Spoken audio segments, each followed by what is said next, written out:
আরব বিশ্বে সবচেয়ে বেশি সিনেমা হল সৌদি আরবে। দেশটিতে প্রায় 4 দশক পর 2018 সালে ফের চালু করা হয় সিনেমা হল। এরপর দ্রুততম সময়ের মধ্যে দেশটিতে সিনেমা হল এবং সিনেমা প্রদর্শনের স্থান বৃদ্ধি পেয়েছে। বর্তমানে সৌদিতে সিনেমা হল রয়েছে 66টি। এসব হলে রয়েছে 618টি পর্দা। 22টি শহর জুড়ে থাকা এসব সিনেমা হলে 63,300 আসন রয়েছে, যা আরব বিশ্বের মধ্যে সর্বোচ্চ। সম্প্রতি নতুন করে সিনেমা হল খুলে দেওয়ার 6 বছর পূর্তি উদযাপন করেছে সৌদি আরব। ইসলাম ধর্মের কট্টর অনুসারী দেশটি সিনেমা শিল্প সম্প্রসারণের চেষ্টা করছে। দেশটির সরকারের সাম্প্রতিক নীতির পরিবর্তন এই ইঙ্গিত দিচ্ছে। সংশ্লিষ্টরা বলছেন, সরকার সিনেমা নিয়ে নতুন যে সিদ্ধান্ত নিয়েছে তাতে হঠাৎ রাজস্ব আয় কমবে বলে মনে হলেও সিনেমা শিল্পকে উৎসাহিত করবে।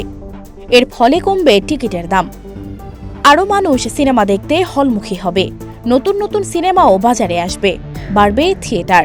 শেষমেশ সৌদি সরকার সিনেমাকে বড় শিল্পে রূপ দিতে সমর্থ হবে। সৌদি গ্যাজেটের এক প্রতিবেদনে বলা হয়, সৌদি সরকার সিনেমা হল পরিচালনার লাইসেন্স নবায়ন ফি কমানোর সিদ্ধান্ত নিয়েছে।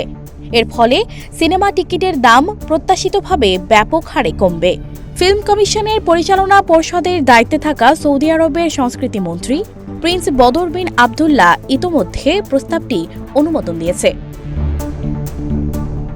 নতুন সিদ্ধান্ত অনুযায়ী স্থায়ী, অস্থায়ী ও বিশেষ বৈশিষ্ট্যের সিনেমার অনুমোদন ফি কমানো হবে। এগুলো 3টি ক্যাটাগরিতে ভাগ করা হবে। প্রত্যেক ক্যাটাগরিতেই বড় আকারে ফি কমানো হয়েছে।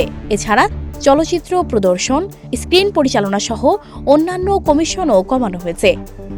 প্রতিষ্ঠার পর থেকে সৌদি আরবের চলচ্চিত্র শিল্পের উন্নয়নে গুরুত্বপূর্ণ ভূমিকা পালন করেছে film commission. Cinema hall বৃদ্ধিসহ cinema কেন্দ্রিক অন্যান্য প্রতিষ্ঠান বৃদ্ধি হবে। এটি একটি প্রতিযোগিতামূলক পরিবেশ গড়ে তুলবে। পাশাপাশি তা সিনেমা সেক্টরে বিনিয়োগকে উৎসাহিত করবে। সে সঙ্গে জনসাধারণের জন্য সিনেমা দেখার সুযোগ বাড়বে। এর মাধ্যমে এই অঞ্চলের চলচ্চিত্র শিল্পে একটি নেতৃস্থানীয় কেন্দ্র হিসেবে সৌদি আরবের অবস্থানকে সুসংহত করবে। তবে সমালোচনাও বাড়ছে দিন দিন। অনেকেই বলছেন, সৌদি আরবের মতো রক্ষণশীল দেশে এতটা উদার মনোভাব রাখা উচিত হচ্ছে না। এতে ক্ষতিগ্রস্ত হচ্ছে ইসলাম। সঞ্জিদা রহমান, প্রবাস খবর।